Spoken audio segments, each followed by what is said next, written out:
La Navidad, esta fiesta que cuando ya termina Halloween, último de octubre, primeros de noviembre, empezamos ya a poner la vista, los pensamientos y los sentidos en esta fiesta, pensando ya en diciembre, las cenas, las reuniones de trabajo, los regalos, Papá Noel, los Reyes Magos, Año Nuevo. Todo esto, cuando llega diciembre, parece ser que el ambiente cambia en el mundo, ¿no? Parece que tenemos como un ambiente más mágico. Parece como que las energías confluyen de otra forma en esta época del año. Pero, por supuesto, hoy nos vamos a centrar en intentar desgranar los enigmas y misterios que también esconden esta fiesta. ¿De dónde viene? ¿Por qué celebramos esta fiesta? ¿De dónde viene el árbol de Navidad, los polvorones, los villancicos? ¿Por qué ponemos belenes? ¿Por qué los Reyes Magos, Papá Noel?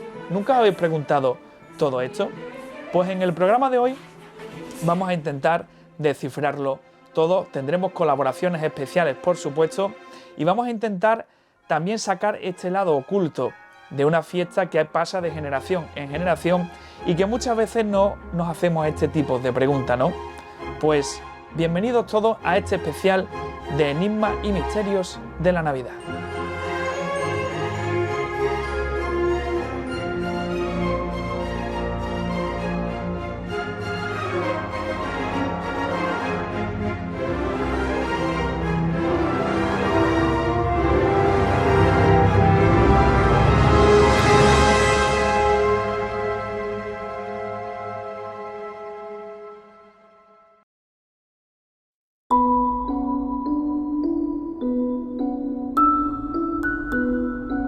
Leemos en el Catecismo de la Iglesia Católica que Jesús nació en la humildad de un establo, de una familia pobre.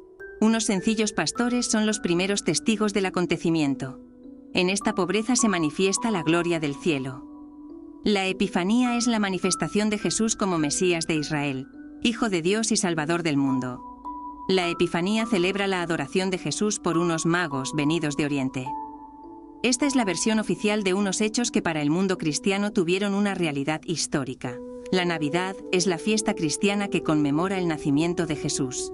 En la mayoría de las iglesias cristianas se celebra el 25 de diciembre. Fue en el año 354 después de Cristo, cuando el Papa Liberio estableció oficialmente esa fecha en sustitución de la fiesta pagana que se celebraba en pleno solsticio de invierno para rendir culto al Natalis Solis Invictus, natalicio del Sol Invicto.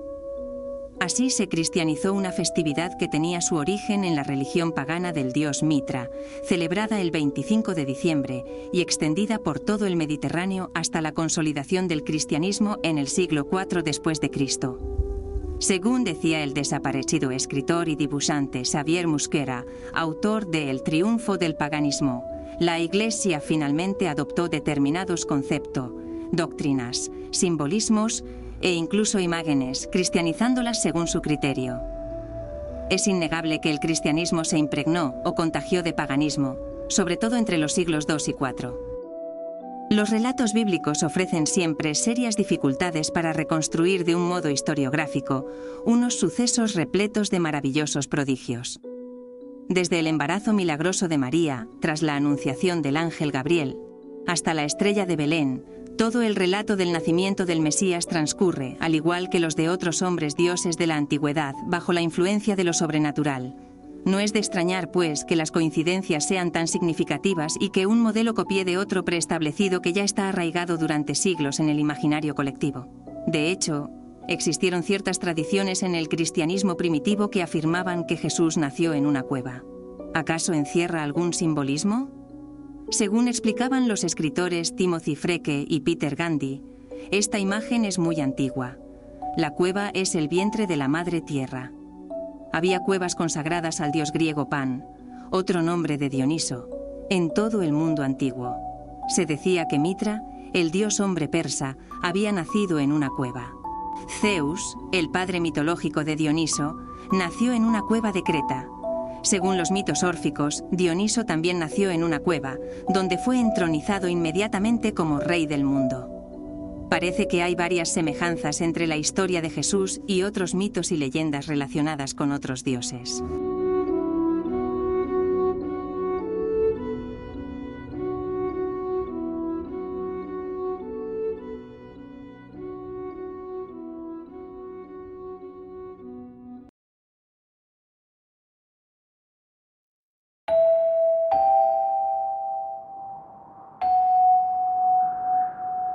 Como veis en este programa, vamos a analizar las dos vertientes, tanto la parte cristiana y la versión cristiana del nacimiento de Jesús, como también la otra parte de algunos investigadores y estudiosos que dicen que la historia no es tal y como nos la cuentan.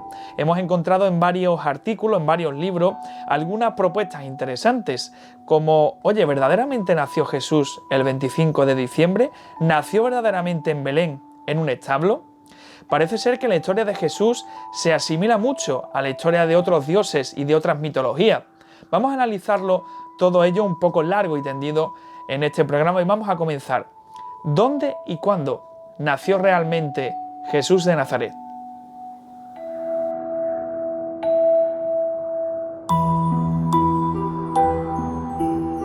En Belén se halla la iglesia de la Natividad, construida sobre el lugar donde presuntamente nació Jesús. Al descender por unas escaleras se accede a una cueva. Es ahí donde la tradición cree que María tuvo su milagroso alumbramiento. El lugar es frecuentado por numerosos peregrinos desde que en el siglo IV después de Cristo. El emperador Constantino ordenó construir dicho templo. Su decisión estaba justificada.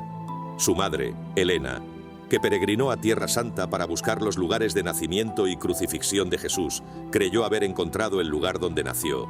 Sin embargo, no hay ninguna evidencia arqueológica ni histórica que nos lleve a considerar que Jesús nació en Belén. En todo caso, es más probable que naciera en Nazaret. Al parecer, Mateo y Lucas eligieron Belén para que coincidiera con la profecía mesiánica de Miqueas. Y tú, Belén, de la tierra de Judá, no eres la más pequeña entre los pueblos de Judá, porque de ti saldrá un jefe que será el pastor de mi pueblo, Israel. Respecto a la fecha de nacimiento de Jesús, resulta imposible datarla con exactitud. Pero sí podemos afirmar con total rotundidad que no nació en el año 1 de nuestra era. Fue el Papa Juan I quien en el siglo VI requirió al monje y matemático Dionisio el Exiguo calcular la fecha del nacimiento del Mesías, con el fin de establecer el nuevo calendario de la era cristiana, Anno Domini. Dicho y hecho, aunque no muy bien hecho que digamos. Este erudito de origen escita determinó que Jesús nació a finales del año 753 de la fundación de Roma. Respetó la idea ya acordada del 25 de diciembre. Por tanto, el 1 de enero de 754 sería el primer año de la era cristiana. El problema es que Herodes el Grande murió en el año 750 de la fundación de Roma, o sea, en el 4 a.C.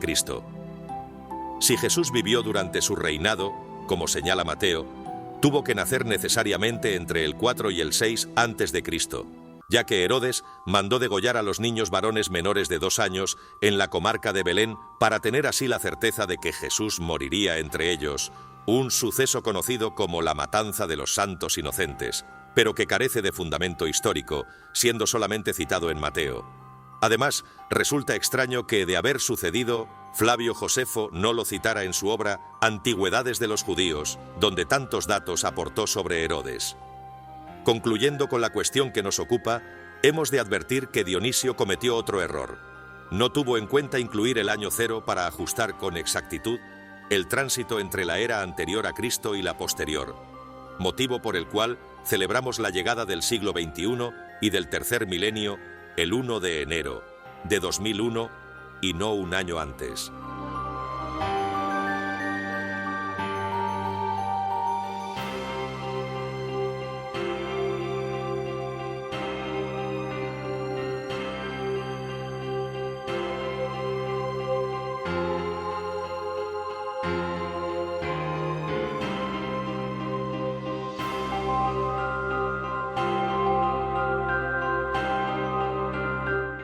Y como decía anteriormente, parece ser que algunos estudios, algunas investigaciones, dicen que la figura y la historia de Jesús se asimila mucho, se asemeja a algunos mitos, algunas historias antiguas, algunos hombres que ya existieron y que parece ser que le nombraron ya como algún tipo de Dios o Mesías. Vamos a analizar esta historia que parece ser que se asemeja con la historia que siempre hemos escuchado sobre Jesús de Nazaret. Parece ser que estas historias menos conocidas se han quedado ahí en un cajón y la que más ha resurgido es la de la figura de Jesús. Pero bueno, como siempre digo, cada uno bajo sus creencias, nosotros solamente exponemos.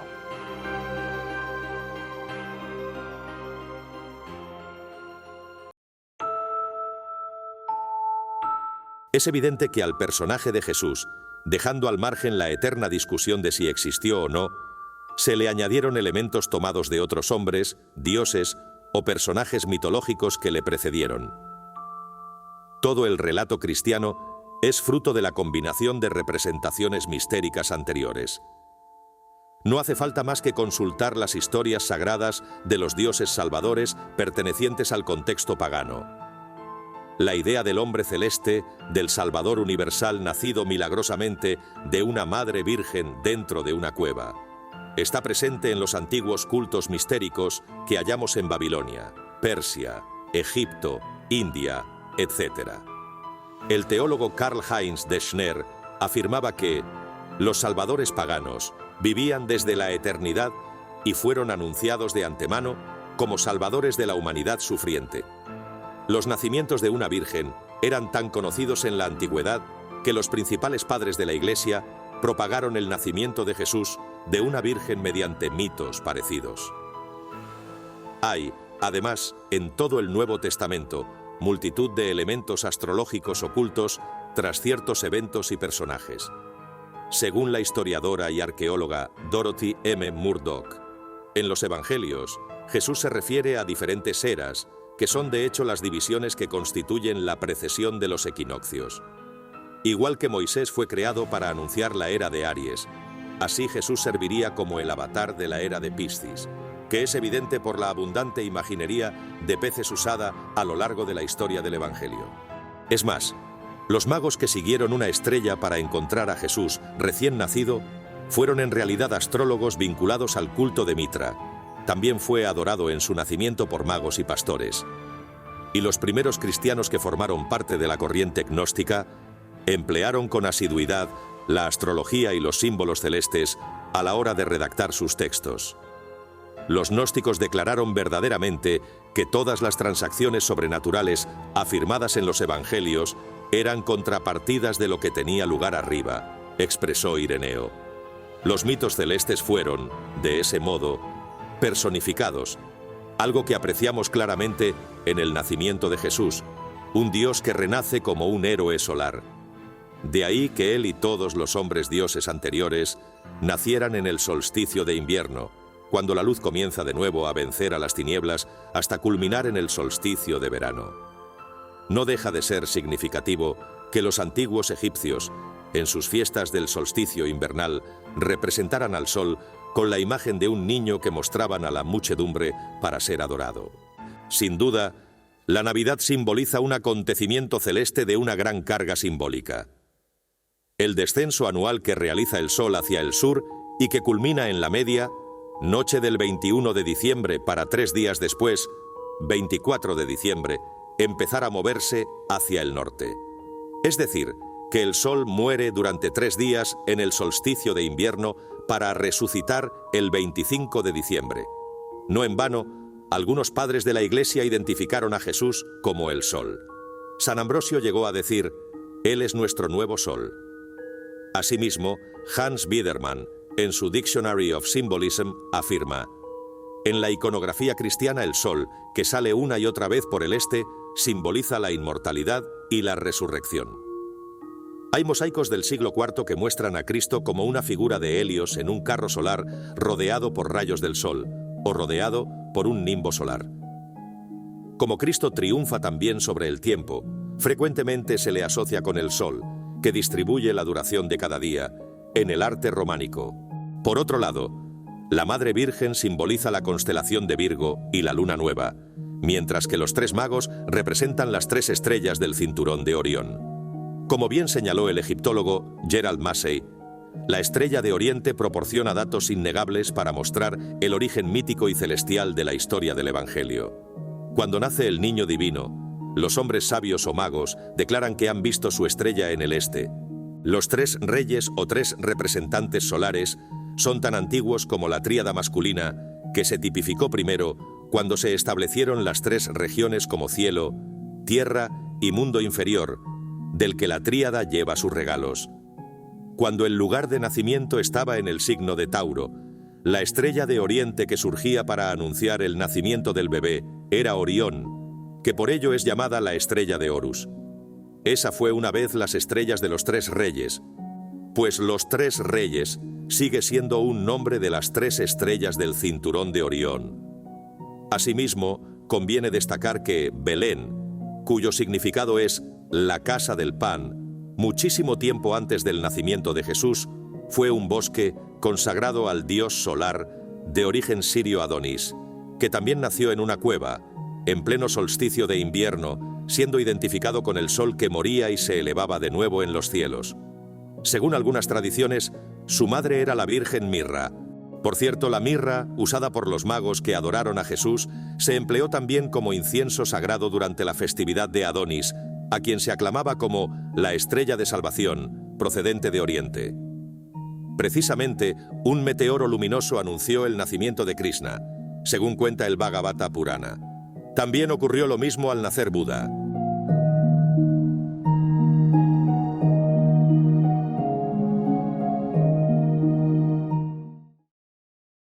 Y vamos a analizar también una de las figuras más extrañas y enigmáticas de la Navidad, como son los tres Reyes Magos de Oriente. ¿No? ¿Quién no conoce la historia de los Reyes Magos de Oriente? Estos tres hombres que se suben a camello, que van guiados por una estrella de Oriente hacia Belén a conocer al Hijo de Dios, que ha nacido en una cuadra, en un portal en Belén. ¿Pero verdaderamente fueron tres? ¿Verdaderamente eran reyes o eran magos? Algunos investigadores dicen que eran más. ¿Por qué fueron? ¿Qué simbolizaba verdaderamente lo que fueron a regalarle a Jesús? Algunos dicen también que eran simplemente unos astrólogos, que eran sacerdotes. Vamos a analizarlo un poco más en profundidad.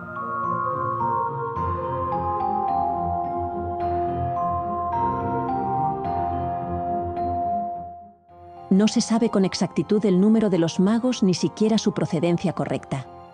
Mateo solo dice que unos magos llegaron de Oriente a Jerusalén.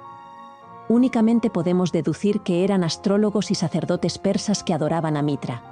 De hecho, aparecen con gorro frigio en las primeras representaciones que vemos en las catacumbas cristianas, como las de Santa Priscila, no siendo hasta el siglo IX cuando se representan como reyes y portando coronas. Hay fuentes antiguas que hablan de 4, 7 y hasta 12 magos, como fue el caso de la Iglesia siria, estableciendo así un paralelismo con las 12 tribus de Israel. Aunque más lejos fueron los cristianos coptos al fijar el número en 60. Tampoco se citan en los evangelios sus pretendidos nombres: Melchor, Gaspar y Baltasar. Tenemos que acudir al Evangelio armenio de la infancia, un texto apócrifo escrito entre el siglo V y VI después de Cristo, para comprobar que es ahí donde por primera vez se afirma que son tres, y que tienen esos nombres con los que hoy los conocemos. He aquí que los magos de Oriente, que habían salido de su país hacía 9 meses, y que llevaban consigo un ejército numeroso, llegaron a la ciudad de Jerusalén. El primero era Melcón, rey de los persas; el segundo, Gaspar, rey de los indios; y el tercero, Baltasar, rey de los árabes. Y cuando llegaron a la ciudad de Jerusalén, el astro que los precedía ocultó momentáneamente su luz, por lo que se detuvieron e hicieron alto. Esta tardía tradición escrita alude a que son 3 reyes, pero no hay la menor evidencia al respecto. Es posible que se mencionara ese detalle para enfatizar la idea de que incluso reyes venidos de muy lejos se postraban ante el Mesías recién nacido para ofrecerle regalos. El oro simbolizaría su condición regia, el incienso su condición divina y la mirra su condición humana, reconociendo así que era Rey Supremo o Rey de Reyes. El relato sobre los magos es un magnífico recurso literario para expresar la idea de que el mensaje cristiano no está confinado a los judíos, sino que está destinado al mundo entero. De este modo, los primeros en adorar a Jesús no son judíos, sino gentiles. Este uso literario permite dudar seriamente de la historicidad de los personajes, advierte el sociólogo Gabriel Andrade. Solo podemos deducir, en el hipotético caso de que hayan existido, que eran magos y que procedían de una región comprendida entre los actuales países de Irán e Irak, antigua Mesopotamia. poseían amplios conocimientos astrológicos y astronómicos, ya que los magos babilonios eran grandes especialistas en la interpretación de los signos celestes. Un dato curioso es que hasta el siglo XIV no se representa a Baltasar en la iconografía religiosa como un hombre de raza negra. La Iglesia, durante mucho tiempo, fue remisa a introducir un negro en la tríada de los Reyes Magos, ya que este color estaba relacionado con el mundo de las tinieblas. En las miniaturas de los salterios griegos, la figura de un hombre de esta raza representa al diablo, al infierno o a la muerte. Pero optó, por ello, para consagrar la idea de que cada uno de los tres representaba un continente y a un hijo de Noé: Melchor a Europa y a la raza de Jafet, Gaspar a Asia y a la raza de los semitas, y Baltasar a África y a los descendientes de Cam. A pesar de que el relato de los magos tiene todos los visos de ser una leyenda, la tradición sostiene que a comienzos del siglo IV, Helena, madre del emperador Constantino, se hizo con los restos mortales de los magos, trasladándolos desde Palestina hasta Constantinopla. Tiempo después, fueron llevados hasta Milán. Actualmente, los supuestos huesos reciben veneración en la Catedral de Colonia, Alemania, lugar al que se transportaron tras el saqueo a Milán urdido por el emperador Federico Barbarroja en el año 1162. Descansan en un precioso relicario de oro, un sarcófago triple expuesto detrás del altar mayor. Si esto fuese así, no encaja con el hecho de que Marco Polo asegurase en el siglo XIII que había visto en Saba, cerca de la actual Teherán, la tumba de los magos, cuyos restos se conservaban incorruptos. Los cuerpos aún están enteros y tienen cabellos y barbas como cuando vivían, confesó el notable viajero.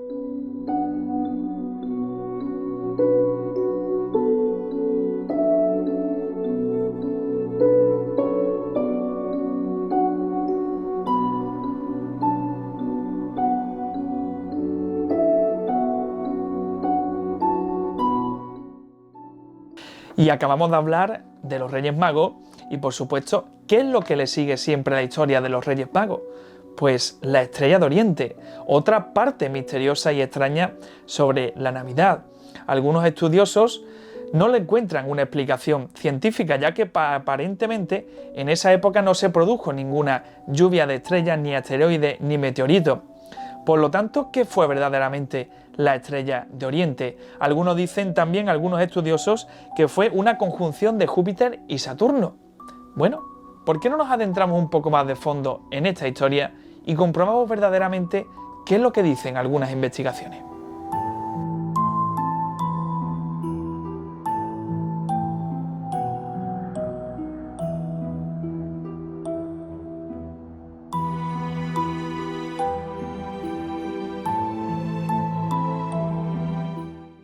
Se ha especulado mucho sobre la naturaleza de la estrella que guió a los magos durante 9 meses hasta llegar a su destino. Al referirse a este enigmático y resplandeciente cuerpo celeste que anunció el nacimiento de Jesús, Orígenes, uno de los padres de la teología cristiana, escribió: «Era de una especie nueva y que no tenía nada en común con las estrellas que vemos en el firmamento o en las órbitas inferiores, sino que, más bien, estaba próxima a la naturaleza de los cometas. Si es cierto que se vieron aparecer cometas o algún otro astro de esta misma naturaleza con ocasión del establecimiento de alguna nueva monarquía o en el transcurso de algún cambio importante en los asuntos humanos, no debemos extrañarnos de que haya aparecido una nueva estrella con ocasión del nacimiento de una persona que iba a originar un cambio tan radical entre los hombres». En 1603, el célebre astrónomo Johannes Kepler planteó la posibilidad de que aquel evento cósmico fuese producido por la conjunción de Júpiter y Saturno en la constelación de Piscis, que tuvo lugar en diciembre del año 7 a.C. Otros astrónomos, sin embargo, han considerado que se trató de un cometa observado en abril del año 5 a.C. Por su parte, el astrónomo William Biddleman opta por elegir la conjunción de Venus y Júpiter acaecida el 12 de agosto del año 3 a.C. No obstante, hay quien prefiere vincular la estrella de Belén con el cometa Halley o incluso con una supernova.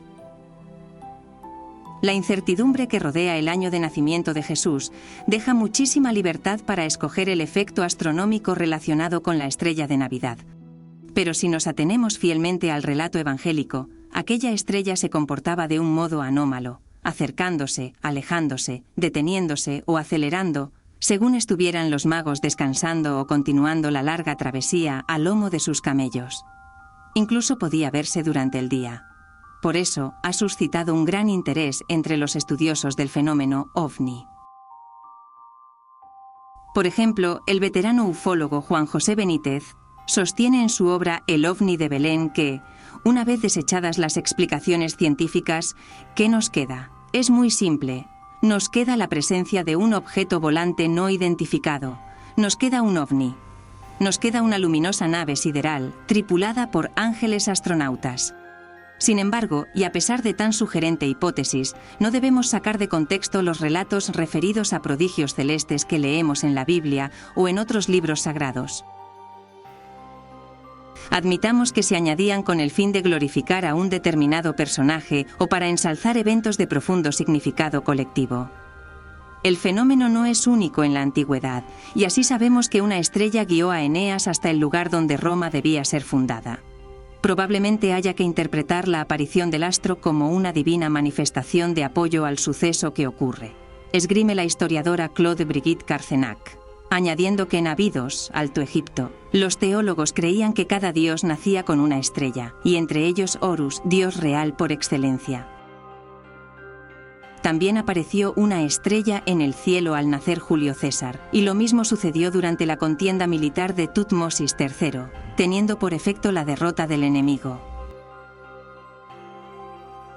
Dicho esto, no podemos olvidar que los evangelios, aunque contienen ciertos datos históricos, son textos teológicos con un claro fin apologético o propagandístico, motivo por el que tales narraciones están repletas de leyendas piadosas. En definitiva, y como bien apunta el filólogo neotestamentario Antonio Piñero, de las circunstancias del nacimiento de Jesús no podemos saber razonablemente nada. Las narraciones de los primeros capítulos de Lucas y Mateo no casan bien entre sí y son consideradas por todos los teólogos como historias teológicas. Probablemente fueron como puestas muchos años después de la muerte de Jesús para llenar fantasiosamente los años de la desconocida infancia del Maestro que la natural curiosidad de los fieles deseaba conocer.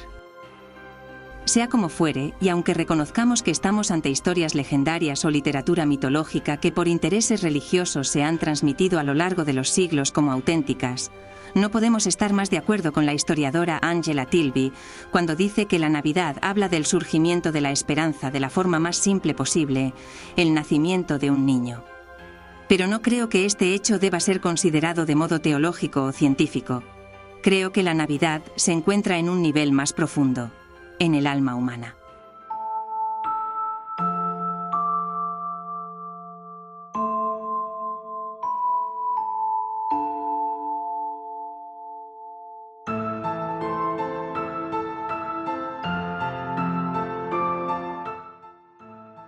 Después de haber analizado todo lo que es el nacimiento de Jesús, dónde, cuándo fue, los Reyes Magos de Oriente, la estrella de Oriente, la estrella que guió a estos Reyes Magos hacia ese destino, ¿no?, que era conocer al nuevo Hijo de Dios. Por supuesto, vamos a seguir indagando en algunos aspectos de la Navidad, ¿no? Por ejemplo, el árbol de Navidad, un elemento que todos los años ponemos, quedamos en familia, y es un momento también mágico, ¿no?, y que te da esa ilusión porque sabes que comienza la fiesta de la Navidad cuando lo pones en tu casa y aparte decoras tu casa, pones luces. Bueno, digamos que es un momento especial, ¿no? Pero ¿de dónde viene todo esto? ¿De dónde viene el árbol de la Navidad?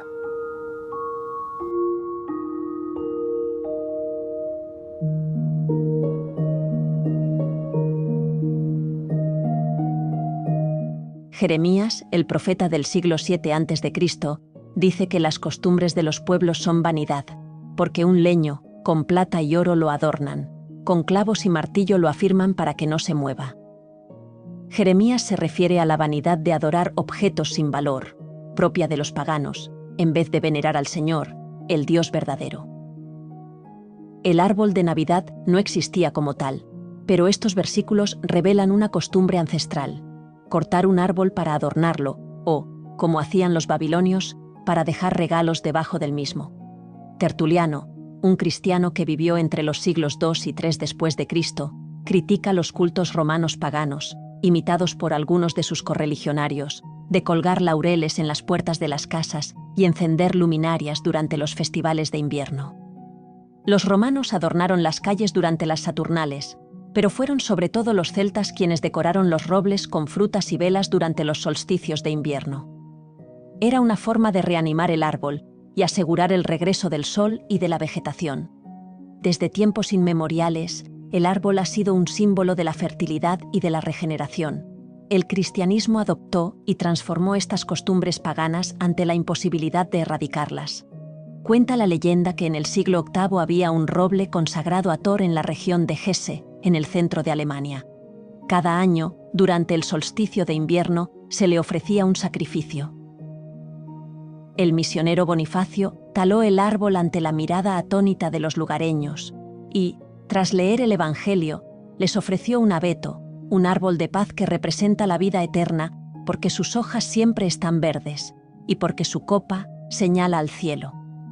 A partir de entonces, se empezaron a talar abetos durante la Navidad y por algún extraño motivo se colgaron de los techos. Se cuenta que el teólogo Martín Lutero puso unas velas sobre las ramas de un árbol de Navidad porque centelleaban como las en la noche invernal. El árbol de Navidad, tal y como se le conoce en la actualidad, tiene su origen en Alemania, durante el siglo XVI. Británica apunta que todo comenzó como una representación que el pueblo de este país hacía del árbol del paraíso. Esta tradición se desarrollaba, específicamente, el 24 de diciembre, fecha que se dedica al recuerdo de Adán y Eva. Al inicio, en la planta conmemorativa se colgaban obleas, signo cristiano de la redención. Posteriormente, estas fueron sustituidas por galletas de diversas formas. Dentro del mismo cuarto en el cual se acostumbraba instalar esta representación, los alemanes disponían de un espacio para colocar la pirámide de Navidad. Este elemento se trataba de una construcción triangular, hecha de madera, que contaba con estantes en los cuales se ponían hojas, velas, figuras navideñas y una estrella. Llevar todos esos adornos al árbol fue lo que dio origen al famoso ícono de la Navidad. Popularmente se suele atribuir a Martín Lutero la idea de haber puesto velas en el árbol de Navidad. De ser cierto, el reformador protestante del siglo XVI, en un trayecto a casa, quedó impresionado al ver las estrellas a través de las ramas de los árboles. Inspirado por esta perspectiva, Martín Lutero emuló el efecto con los recursos que tenía a la mano. En el siglo XVIII, la tradición ya estaba bien extendida entre los luteranos alemanes. Un paso importante hacia la difusión del árbol de Navidad fue cuando éste llegó a Inglaterra. El evento ocurrió gracias a la reina Carlota, princesa de un ducado alemán que se casó con el rey Jorge III. De esta forma, el adorno navideño llegó a la Casa Real. No obstante, el verdadero suceso que sirvió para difundir al árbol de Navidad como miembro inmanente de esta celebración estuvo relacionado con la reina Victoria y el príncipe Alberto. The Illustrated London News publicó, en 1848, una fotografía de la familia real alrededor del ornamento navideño. Rápidamente, esta tradición, adoptada por los monarcas británicos, se convirtió en una tendencia mundial que con los años alcanzó el nivel que tiene actualmente.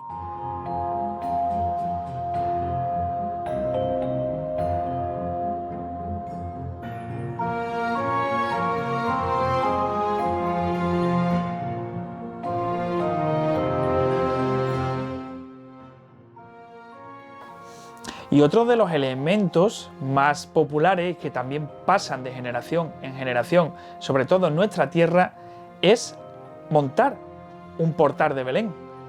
Vemos que, por ejemplo, en nuestra ciudad hay muchísimo movimiento de belenistas y que cada uno, pues la verdad es que montan auténticas obras de arte, ¿no? Podemos comprobarlo cuando comienza esta época, que podemos ir a visitar muchos de estos belenes a diferentes puntos de la ciudad, ¿no?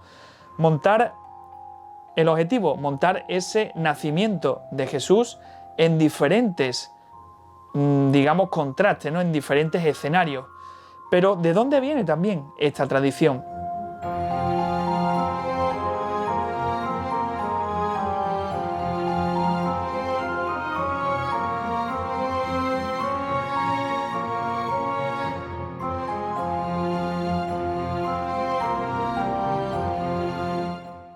Las primeras representaciones belenísticas hay que buscarlas en las catacumbas de época romana, y más concretamente en un fresco de principios del siglo II hallado en la conocida como Capella Greca, capilla griega, en las catacumbas de Priscila en la Vía Salaria de Roma.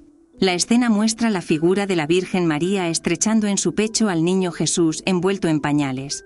Frente a ellos aparecen los 3 magos de Oriente, que visten una túnica corta, sin manto, gorro ni corona. Sería 2 siglos más tarde, en el año 320, cuando se adoptó oficialmente el 25 de diciembre como la fecha oficial del nacimiento de Cristo, justo el mismo día en que los romanos celebraban la festividad del Sol Invictus para conmemorar el solsticio de invierno. Entre los años 432 y 440, el Papa Sixto III trasladó a Roma, desde Tierra Santa, algunos los fragmentos de la Santa Cuna, y los dispuso en una pequeña capilla habilitada a tal efecto en la iglesia de Santa María ad Preasepe, Santa María en el Pesebre, también conocida como la Redonda. Allí, el Papa empezó a celebrar representaciones que recreaban el nacimiento de Cristo. Dicha iglesia pasaría a ser conocida con el tiempo como la Basílica de Santa María la Mayor y se convertiría en una de las más importantes de la ciudad eterna. Pero sería a partir del siglo VIII cuando el nacimiento y la resurrección de Jesús empezaron a ser representados en escenas costumbristas que tenían lugar en las plazas públicas de la ciudad. Dichas representaciones teatrales populares, muy criticadas por el Papa Inocencio III que las consideraba sumamente vulgares, poco a poco fueron incorporando más y más personajes, algunos de los cuales a veces estaban incluso fuera de lugar. En 1233, Francisco de Asís llegó, junto con su hermano León, a la población de Greccio, en la región italiana del Lacio.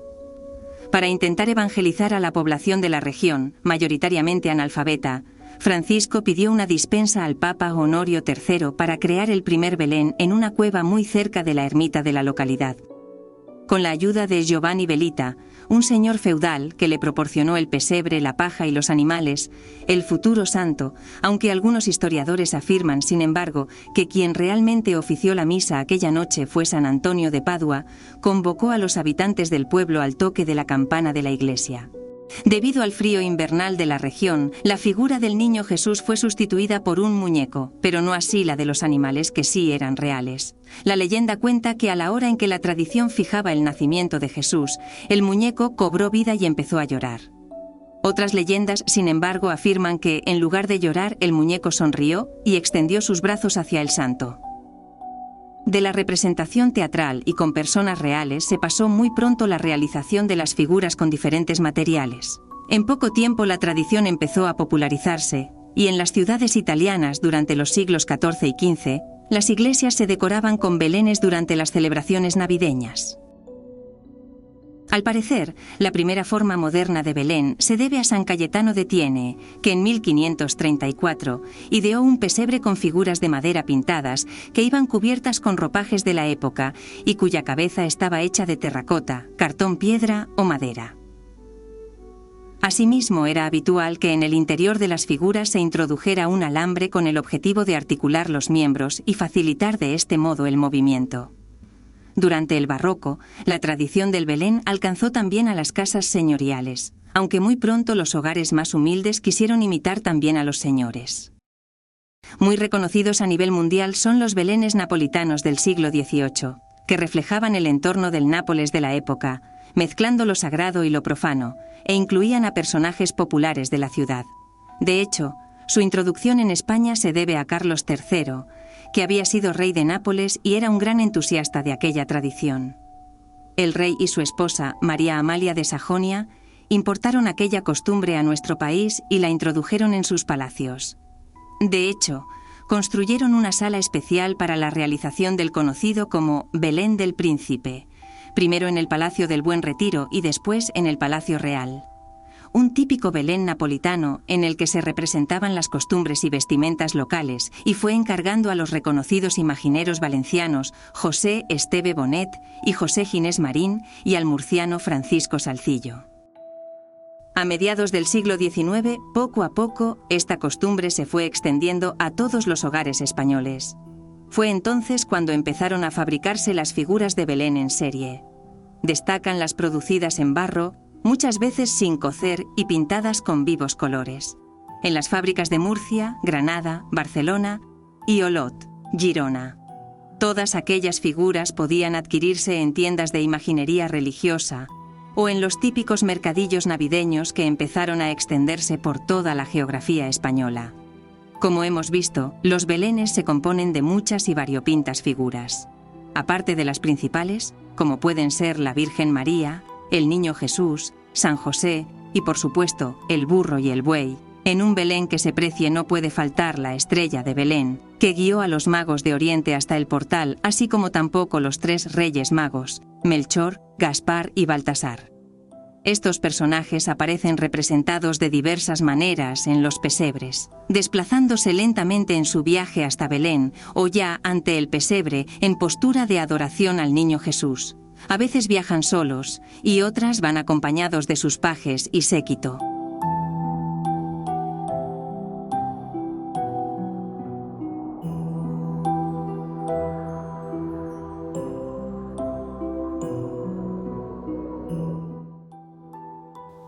Y vamos a hablar de otros elementos que verdaderamente aquí en nuestra zona no solemos utilizarlo demasiado, aunque es verdad que parece ser que las costumbres y tradiciones de otras partes del mundo se van moviendo de un sitio a otro, que también creo que es una riqueza cultural de adoptar esas también tradiciones de otros lugares del mundo, ¿no? El muérdago, por ejemplo, es un elemento muy navideño y hay una leyenda que dice que si te besas debajo del muérdago en una puerta colgada, pues es que has encontrado el verdadero amor de tu vida o que ese amor va a durar para siempre, ¿no? Pero también vamos a analizar un poco más en profundidad de dónde viene esta leyenda del muérdago.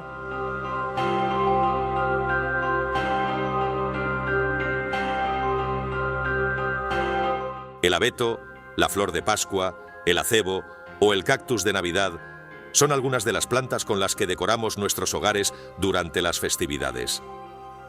Una de las más apreciadas es el muérdago, considerado como una planta sagrada y mágica en numerosas culturas europeas desde tiempos inmemoriales. La cultura norteamericana nos ha acercado a esta tradición a través de sus películas y series de televisión, pero su origen se remonta a las culturas griegas y romanas. Se dice que los griegos fueron los primeros en utilizar el muérdago en ceremonias nupciales, ya que era símbolo de fertilidad por su capacidad de reproducirse y crecer en las ramas de otros árboles. Por su parte, los romanos celebraban los Saturnales, un festival en honor a Saturno, dios de la agricultura, al que realizaban ofrendas con esta planta capaz de sobrevivir en situaciones adversas. Asimismo, el muérdago se asociaba con el amor y la paz. Se colgaban en las puertas de los hogares para protegerse de los males y se utilizaban en la reconciliación de cónyuges quienes se daban un beso bajo unas ramas de la planta. La tradición moderna, como la conocemos hoy en día, comenzó a moldearse en la Inglaterra de la época victoriana, en la que la costumbre adquirió un misticismo romántico que rozaba la superstición. Si una mujer situada bajo un ramillete de muérdago se negaba a un beso, no recibiría ninguna proposición matrimonial hasta el año siguiente. Por suerte, este aspecto ha desaparecido en la actualidad. En algunos países del norte de Europa de origen celta, existe la costumbre de quemar muérdago, el 13 de diciembre, día de Santa Lucía. El ritual consiste en quemar el muérdago que se ha tenido colgado dentro del hogar desde la Navidad anterior para que se lleve todos los males que han ocurrido durante ese año y se sustituye por un nuevo ramo fresco. Esta tradición viene de la creencia en el poder mágico de la planta que está entre el cielo y la tierra. Puede crecer sin tocar el suelo, pero no sobrevivir sola. Antiguamente coincidía con el solsticio de invierno, vinculado al comienzo de un nuevo ciclo. Con una historia profunda y arraigada en multitud de culturas, una cosa queda clara. El muérdago es sinónimo de amor, paz y fortuna, todo lo que deseamos para nuestros seres queridos.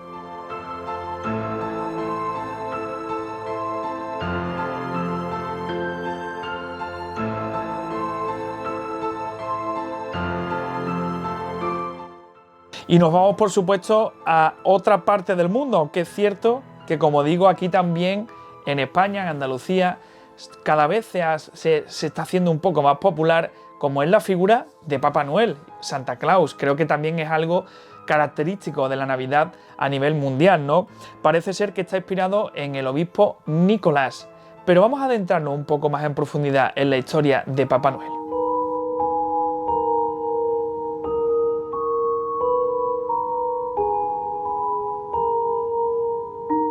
La leyenda de Santa Claus se remonta a un monje llamado San Nicolás, que nació en Turquía alrededor del 280 después de Cristo. San Nicolás regaló toda su riqueza heredada y viajó por el campo ayudando a los pobres y enfermos, llegando a ser conocido como el protector de niños y marineros. San Nicolás entró por primera vez en la cultura popular estadounidense a finales del siglo XVIII en Nueva York, cuando las familias holandesas se reunieron para honrar el aniversario de la muerte de Sint Nicolás, Sinterklaas, para abreviar. Santa Claus toma su nombre de esta abreviatura. En 1822, el ministro episcopal Clement Clarke Moore escribió un poema navideño titulado An Account of a Visit from Saint Nicholas, en el que se representaba a Santa Claus como un hombre alegre que vuela de casa en un trineo conducido por renos para entregar juguetes. Posteriormente, en 1888, el caricaturista Thomas Nast se basó en este poema para crear la versión que conocemos de Santa Claus, un hombre vestido de rojo con una barba blanca. En cuanto al nombre, tanto Santa Claus como Papá Noel son correctos. El primero es más utilizado por aquellos que hablan inglés, mientras que el segundo es más utilizado por quienes hablan castellano o español. La indumentaria con la que se representa hoy día a Santa Claus fue invención de la empresa Coca-Cola.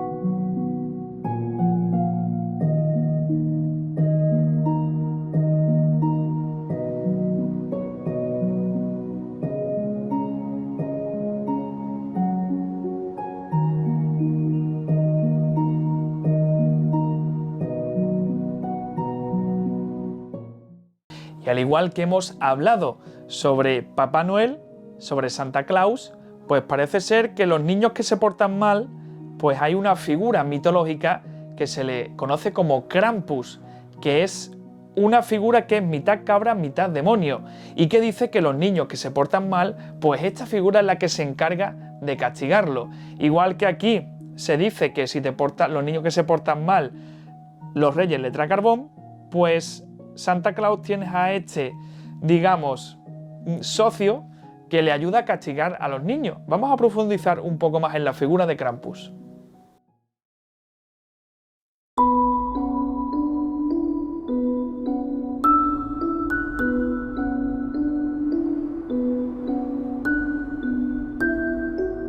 Krampus, mitad cabra, mitad demonio.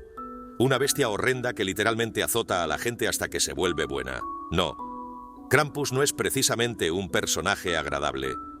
Tiene cuernos, pelo oscuro y colmillos.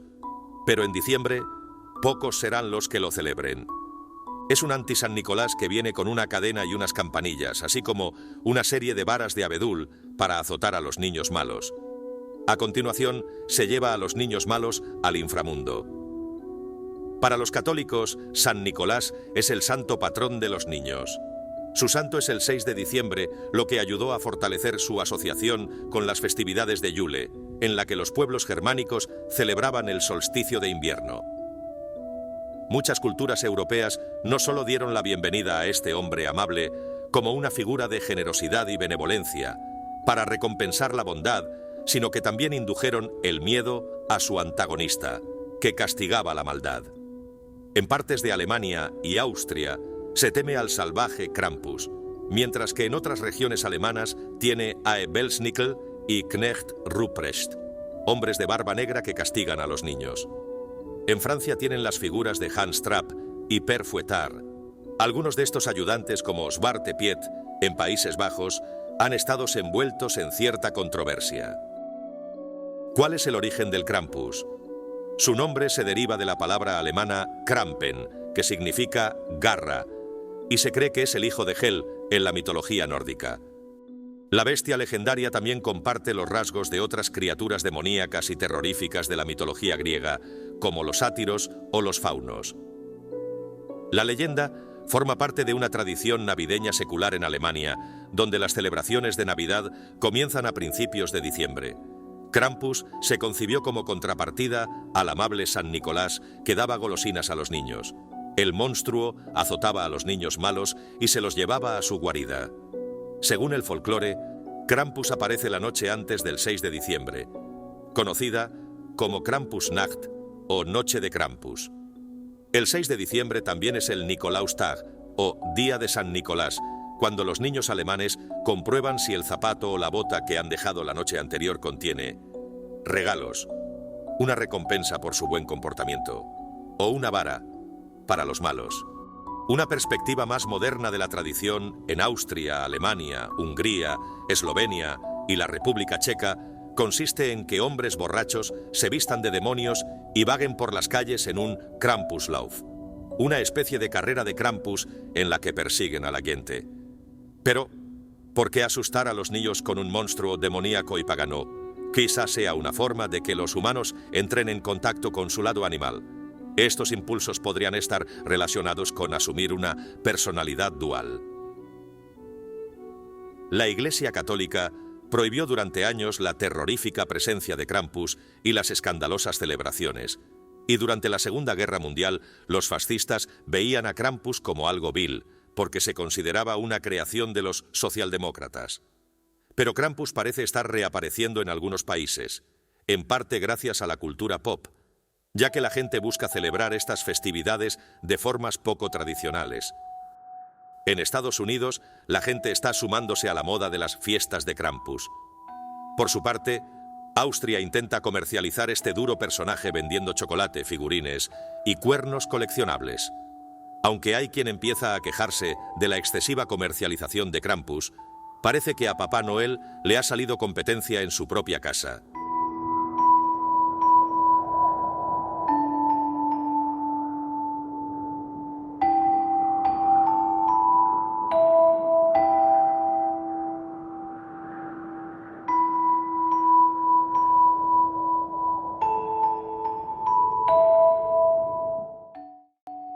Y sé de sobra que de la Navidad queda muchísimo todavía por desgranar, hay muchísimas historias más que contar, pero como primer programa lo vamos a dejar aquí. Creo que hemos tocado varias historias, varios palos diferentes y bueno, intentaremos indagar un poco más en otras historias diferentes cuando volvamos a hablar sobre este especial de misterios y enigmas sobre la Navidad. Solamente desearos felices fiestas y sé que es una época del año que es de mucha felicidad, pero también sé que si te toca una época mala, pues es una época muy triste. Y a esas personas que no están pasando ahora mismo por un buen momento en estas épocas tan complicadas, desde aquí mandarle todo mi ánimo y todo mi amor y tranquilos que todo se soluciona poco a poco. Pues nada, muchas gracias a todos, aquellas que habéis estado hasta el final y que paséis unas felices y misteriosas Navidades.